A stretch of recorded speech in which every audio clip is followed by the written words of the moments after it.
Zax Martinez stood in front of the gleaming entrance to the Galactic Academy of Physical Excellence, or GAPE, as it was known across 17 star systems, trying his best not to laugh at the unfortunately abbreviated name. The space station's massive gymnasium dome loomed above him, its transparent panels revealing hundreds of aliens engaged in what they apparently considered intense physical activity. "Is that one just?" Floating, he muttered, watching a gelatinous blob gracefully bobbing up and down in what the massive holographic scoreboard labeled as advanced atmospheric displacement. A mechanical voice chirped from his orientation tablet. "Welcome to GAPE, where we cultivate the galaxy's finest physical specimens. Please proceed to Training Hall 7B for your initial assessment." Zax adjusted his vintage 2150 no pain, no gain tank top and tried to ignore the way several crystalline beings literally shattered into anxious fragments as he walked past. He'd gotten used to this reaction since leaving Earth. Apparently, being from a death world with crushing gravity and lethal atmospheric pressure made everyone nervous. Who knew?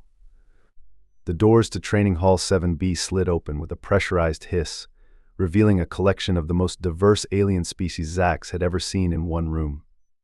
There were floating gas clouds wearing what appeared to be designer workout bands, six-legged insectoids in moisture-wicking space spandex, and what looked suspiciously like a sentient plant doing light stretches in the corner. The human, the voice dripped with what might have been disdain, if it hadn't been filtered through translator algorithms. Professor Yik-Tal, a Vraxian whose species resembled a cross between a peacock and a velociraptor, strutted forward. His iridescent head feathers twitched with barely contained superiority. "I must say I was surprised when the board accepted your transfer application." "Thanks," Zax replied, watching as the professor's three-toed feet left delicate scorch marks on the high-tech flooring. Vraxians ran hot, both in temperature and temperament. Indeed, Yik-Tal's beak clicked rapidly, the Vraxian equivalent of a dismissive sniff. "I've reviewed your species' physical capabilities. Rather primitive, wouldn't you agree? All that inefficient muscle mass, the need for constant hydration, the reliance on impact-based locomotion." The alien students, now gathered in a loose semicircle, or in the case of the gaseous ones, a loose semi-fog, watched the exchange with a mixture of fascination and horror. One of the insectoids was frantically typing into a datapad, probably looking up whether humans were actually radioactive, like that ridiculous rumor that had been circulating on the galactic net.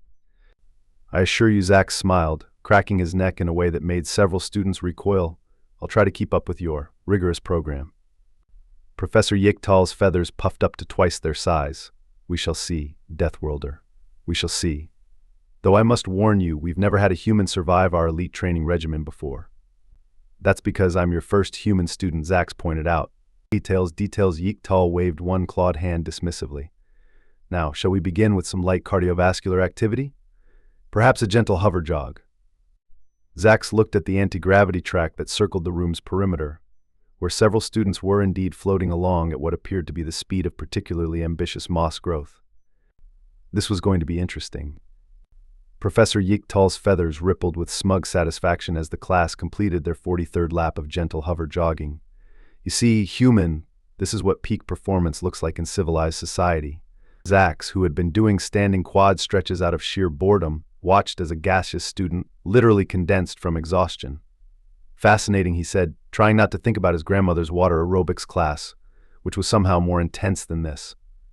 Perhaps Yik-Tal's beak clicked rapidly in what the translator rendered as a condescending chuckle. "You'd like to demonstrate some of your species' physical training methods. Show us these, what did you call them, workouts?" "Oh, this is going to be good," Zax thought, suppressing a grin. "Well, I suppose I could show you my basic routine. Nothing too intense, of course. Just my Monday morning warm-up." The word warm-up sent a ripple of concerned murmurs through the class.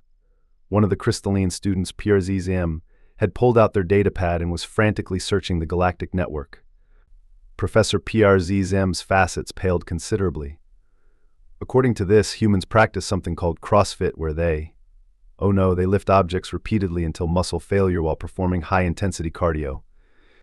"That can't be right," chittered Kart, an insectoid student, peering over PRZM's shoulder. "Wait, what's this burpee thing?"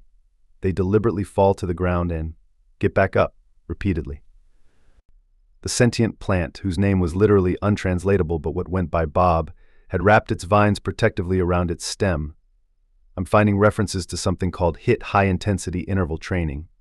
They push their bodies to anaerobic thresholds on purpose. Now, Yigtal raised his clawed hands, though Zax noticed his feathers had lost some of their luster. I'm sure these are just exaggerations. Primitive species often compensate for their limitations with grandiose claims. Oh no, whispered a blob-like student named Gloop, their translucent body turning a sickly shade of green. They have something called leg day. They deliberately induce micro-tears in their muscle fibers to promote growth. They're self-regenerating damage machines. Zax cleared his throat. If you'd like, I could start with something really simple. Maybe just a basic circuit.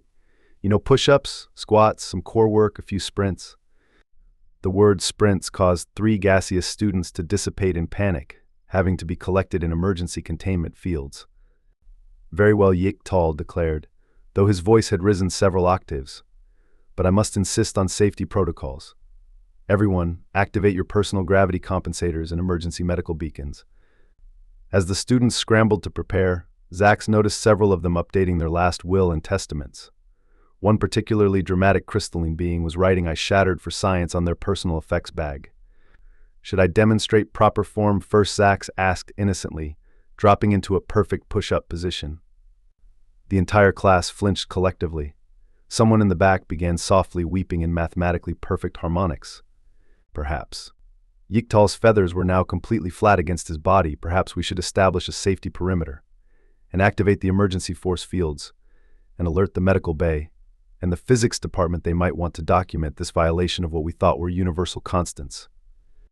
Zax rolled his shoulders, enjoying the way the simple movement caused several students to activate their personal force fields. If they're this worried about basic calisthenics, he thought, wait until they see what I can do with actual weights. Oh, and one more thing, Zax added casually, reaching into his gym bag. I brought my jump rope. The phrase jump rope didn't translate properly into any alien language, but the sight of the simple piece of equipment caused such panic that the station's artificial gravity hiccuped. Grandma's water aerobics class would eat these guys alive, Zax thought, as he began his light warm-up routine, completely unaware that he was about to cause an intergalactic incident and at least 17 amendments to the Galactic Physical Education Safety Protocols. All right, everyone, let's start with something really basic. Jumping jacks, Zax announced cheerfully, standing in the center of a hastily established containment field. The medical team had insisted on it, right after they'd set up a triage center and called for emergency backup from 3 nearby star systems. Jumping. What Professor Yigtal's translator glitched trying to process the concept.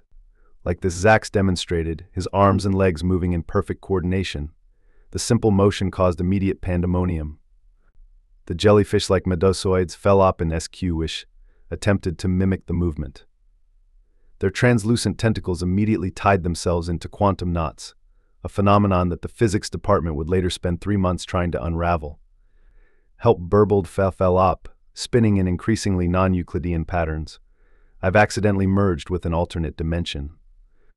Don't worry about them, Yigtal said weakly, as a specialized tentacle untangling team rushed in. Please, continue. Great. Now for some burpees, Zax dropped to the ground, completed a perfect push-up, jumped his feet forward, and launched himself into the air. The crystalline student Parzem attempted to follow along and promptly shattered into exactly 2,457 perfectly geometric pieces. I'm okay, their pieces chimed in harmony. This is actually quite refreshing. I've never experienced mitosis before. Bob the plant attempted a modified burpee, their roots reluctantly leaving the safety of the ground. Unfortunately, they forgot about phototropism, their natural tendency to grow toward light. Mid-burpee, they suddenly shot toward the ceiling's illumination panels, screaming photosynthesis. In terror. Moving on to mountain climbers, Zax continued, his feet alternating in a smooth running motion while in plank position. K-Art, the insectoid student, actually showed some promise here, their 6 legs moving in an impressive blur. That is, until they achieved accidental supersonic speed with their middle legs, creating a small sonic boom that caused all the gaseous students to temporarily achieve plasma state. Perhaps we should skip to something simpler, Professor Yigtal suggested, his feathers now molting from stress. Like quantum levitation or temporal manipulation. Great idea, Zax beamed. Let's hit the track for some light jogging. The word jogging didn't translate well. The closest equivalent in most alien languages meant voluntary repeated high-speed impact trauma, with a solid surface nevertheless. The remaining ambulatory students lined up at the track, while the medical team prepped several anti-gravity stretchers. "Just follow my pace," Zach said, starting at what he considered a leisurely warm-up speed. The results were immediate and spectacular. Gloop, the blob student, tried to maintain pace by rolling, but their viscosity couldn't handle the friction. They left a trail of increasingly panicked smaller gloops, each one squeaking mitosis was a mistake, as they bounced away. The gaseous students, still partially ionized from the earlier sonic boom, created an impressive light show as they tried to maintain a consistent form while moving. "I'm achieving fusion," one of them called out excitedly, right before they had to be contained by the physics department for becoming a potential clean energy source. Even Professor Yik-Tal attempted to join in, his natural heat generation working against him. His feathers began to smoke as he ran, leaving a trail of iridescent sparks that the maintenance robots frantically tried to extinguish. "Is this what dying feels like?" he wheezed after half a lap. "Because I think I'm evolving backwards." Prarzizam, newly reassembled, attempted to run by rolling their crystalline form along the track. This worked surprisingly well until they hit a curve and rolled straight through a wall, their momentum carrying them into the adjacent advanced theoretical physics classroom. The sudden appearance of a running crystalline being apparently proved 3 different quantum theories and disproved 2 others. Bob had finally been coaxed down from the ceiling, but was now speed walking while photosynthesizing intensely, leaving a trail of stressed-out oxygen molecules in their wake. "I've produced enough oxygen for 3 planets," they announced proudly right before passing out from overproduction. Meanwhile, Zax continued his light jog, completely oblivious to the havoc he was causing. "You guys want to pick up the pace a bit," he called out to his increasingly traumatized classmates. "We haven't even hit our stride yet." The medical team, now reinforced by specialists from 7 different species, was working overtime. They'd had to invent 3 new categories of sports injuries, including temporal muscular displacement and quantum cellular confusion. "I think," Professor Yik-Tal gasped, now looking like a partially cooked exotic bird. "That's enough. Demonstration. For today." "But we haven't even gotten to the actual workout," Zax protested. "This was just the warm-up." The word warm-up caused a chain reaction of fainting across multiple species. The crystalline beings vibrated in frequencies previously thought impossible. The gaseous students condensed in terror. Even the gravity seemed to wobble uncertainly. "Emergency Protocol Alpha Deathworld 9," Professor Yik-Tal squawked, slapping the nearest panic button. "Class dismissed. Everyone report to their species-specific medical bay. And somebody please help Bob, their stress blooming again." As emergency containment fields activated and medical teams rushed in, Zax stood in the middle of the chaos, genuinely confused. Should I not mention the cool-down routine then? The mere suggestion caused the station's artificial intelligence to temporarily achieve consciousness, just so it could file a formal complaint with the Galactic Educational Board. After a brief medical intermission and the evacuation of 3 spontaneously combusted gaseous students, Professor Yik-Tal reluctantly led the surviving class members to what the Academy called the mass manipulation chamber, known to humans simply as a weight room. "Now," Yik-Tal announced, his feathers still smoking slightly, "we shall observe the humans' primitive resistance training methods. Though I must insist you demonstrate with our lightest equipment, perhaps this ceremonial paperweight." Zax picked up the paperweight, a solid osmium bar weighing roughly as much as a small car. "This is perfect for warming up my rotator cuffs," he began casually twirling it like a baton. The remaining crystalline student, Prarzizam, ran their calculations subroutine. That's impossible. The torque alone should have torn his arms off." "Oh wait," Zax paused, reaching into his gym bag. "Let me just take my pre-workout first." He pulled out a shaker bottle filled with an ominous neon liquid that seemed to glow with malevolent purpose. The alien students watched in horror as he chugged it. Is that some kind of performance-enhancing radioactive substance?" Carrot chittered nervously, all 6 legs trembling. "Nah, just C4 pre-workout supernova flavor. Want some?" 3 security alerts were immediately triggered by the word supernova, and the physics department began monitoring for potential stellar collapse. "Now, let's do some light bench press," Zax said, casually loading plates onto a bar while the gravity compensators strained to keep up. "Just a warm-up set, maybe around 225. 225, what Bob asked from their safety containment pot. "Pounds? Kilos?" Gravitational constants Gloop burbled anxiously, their gelatinous form quivering with each plate Zax added. Yes, Zax replied helpfully, laying back on the bench. Professor Yeektal's translator gave up entirely and began playing calming ocean sounds instead. As Zax pushed out his light set of 12 reps, several remarkable things happened simultaneously. 1. The station's artificial gravity hiccuped so hard it accidentally created a temporary black hole in the janitor's closet. 2. PRZZM's crystalline structure rearranged itself into a perfect Klein bottle out of sheer mathematical panic. 3. The medical bay automatically upgraded itself to a full trauma center. 4. 3 different physics professors submitted their resignations. Anyone want to spot me for my working set? Zax asked, sitting up. Spot you? Spot you? Yeektal's universal translator had resorted to communicating entirely in emergency alert symbols. That bar is bearing enough mass to alter planetary orbits. Oh right, I need to have my protein shake first anyway. Zax pulled out another shaker bottle, this one containing a mysterious brown liquid. Is that processed animal protein? Gasped Bob, their leaves wilting in sympathy for their fallen animal brethren. Yeah, chocolate whey protein with creatine, BCAAs, and a banana for potassium, Zax explained, chugging it with disturbing enthusiasm. The phrase processed animal protein with performance-enhancing chemicals didn't translate well. The closest equivalent in most alien languages came out as liquidized death powder enhanced with molecular torture agents. He's obviously some kind of biological weapon, K-Art whispered to their remaining classmates. No natural being would willingly consume muscle enhancement torture powder. Meanwhile, Zax had moved on to deadlifts. The simple act of him picking up heavy things and putting them down again caused such distress that the station's AI began drafting a last will and testament. Look, Professor Yeektal said, watching as Zax casually broke several laws of physics and at least 2 intergalactic safety regulations, perhaps we should move on to something less catastrophic, like black hole manipulation or casual time travel. Sure, Zax agreed cheerfully, racking the weights that had nearly caused a localized gravitational collapse. But first, let me show you these cool things called burpee deadlifts. The medical bay, already overwhelmed, began requesting backup from neighboring star systems.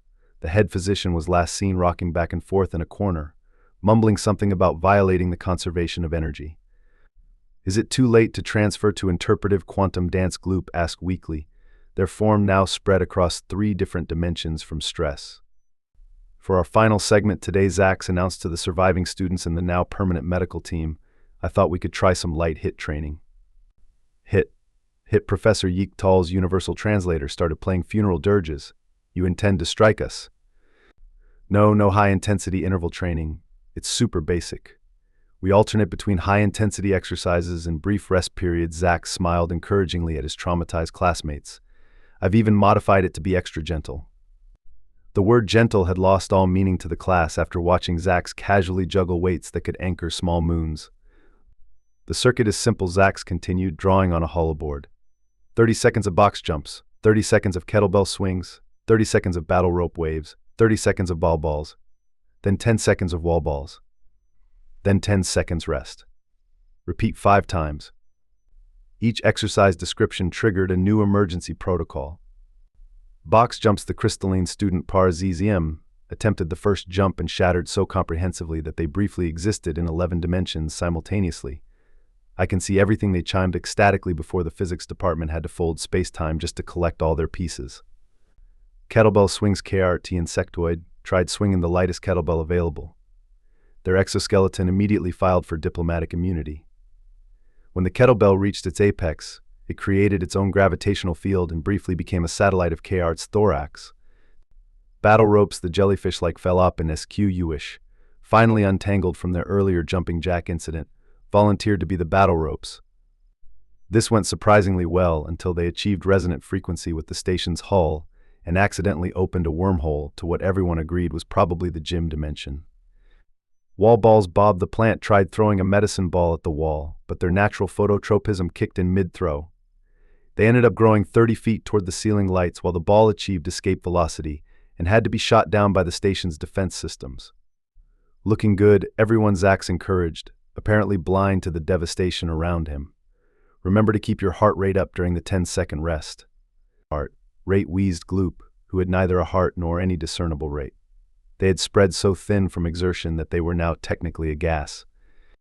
The emergency medical team had upgraded their operation to include quantum physicists, theoretical biologists, and a priest from the Church of Universal Constants. They were treating ailments that didn't even have names yet: acute gravitational dissonance, terminal momentum confusion, existential physics rejection, temporal muscle failure. The school administration, watching through emergency monitors, had gone through several stages of panic. 1. Denial: surely he's not actually doing this. 2. Anger: who approved this transfer? 3.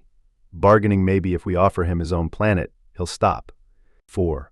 Depression: our insurance will never cover this. 5. Acceptance: well, at least we're making revolutionary discoveries in physics. One more round, Zax announced cheerfully, barely breaking a sweat. Professor Yik-Tal, whose feathers had now evolved backwards into scales from stress, finally snapped. Enough, he shrieked, his translator giving up and just displaying emergency emojis. By the authority vested in me by the Galactic Education Board, I declare this class a violation of the known universe. The medical team cheered weakly from behind their quantum-reinforced blast shields. But we haven't even gotten to the cool-down yoga session, Zax protested. I brought my own mat and everything. The word yoga caused a mass exodus. 3 students achieved spontaneous teleportation through sheer terror. Bob retracted so quickly into their pot that they briefly became a seed again. The gaseous students condensed into liquid form out of pure self-defense. The human concept of flexibility training is now classified as a weapon of mass destruction, Professor Yik-Tal declared, typing frantically on his emergency console. And this class is officially suspended pending review by the Intergalactic Physics Revision Committee. As the evacuation alarms blared and reality itself seemed to breathe a sigh of relief, Zax stood in the middle of the chaos, genuinely puzzled. So, is that a no to post-workout protein shakes? The emergency faculty meeting of the Galactic Academy of Physical Excellence was held in a reinforced bunker, 3 decks away from where Zax was safely contained in a quantum-stabilized classroom. The gathered professors, administrators, and what appeared to be several representatives from the Department of Planetary Defense sat around a table designed to withstand supernovas. The numbers are. Concerning Dean Vorpex announced, their tentacles nervously shuffling through holographic reports. In one single class session we recorded 47 cases of spontaneous molecular restructuring, 23 violations of fundamental physics, 17 new forms of sports injuries, 3 temporary dimensional rifts. 1 achieved sentience, the gym's AI, which immediately requested therapy. And somehow, a paradox involving a plant achieving both photosynthesis and anaerobic exercise simultaneously. Professor Yik-Tal, now molting stress feathers at an alarming rate, raised a trembling claw. We must ban all human exercise protocols immediately. They're clearly biological weapons disguised as fitness routines. Meanwhile, in his containment classroom, Zax was trying to explain to a team of xenobiologists that his workout had been super casual, basically just active recovery. But the gravitational distortions, one researcher protested. Oh, that's just what happens when you really focus on proper form, Zax shrugged, casually doing one-armed push-ups while taking notes. Back in the faculty meeting, new safety protocols were being frantically drafted. Emergency Regulation 957B Deathworld Physical Activity Containment. 1. All species to be classified by gravitational origin. 2. Separate gym facilities for each gravity class. 3. Human exercises requiring maximum effort to be conducted in reinforced pocket dimensions only. 4. The phrase "feel the burn" officially classified as hate speech. 5. Protein shakes to be regulated as potential weapons of mass destruction. 6. The word burpee banned in 17 languages. Furthermore, Dean Vorpex continued, we must establish a new grading curve that takes into account the fundamental differences in planetary evolution and the apparent human ability to casually violate physics.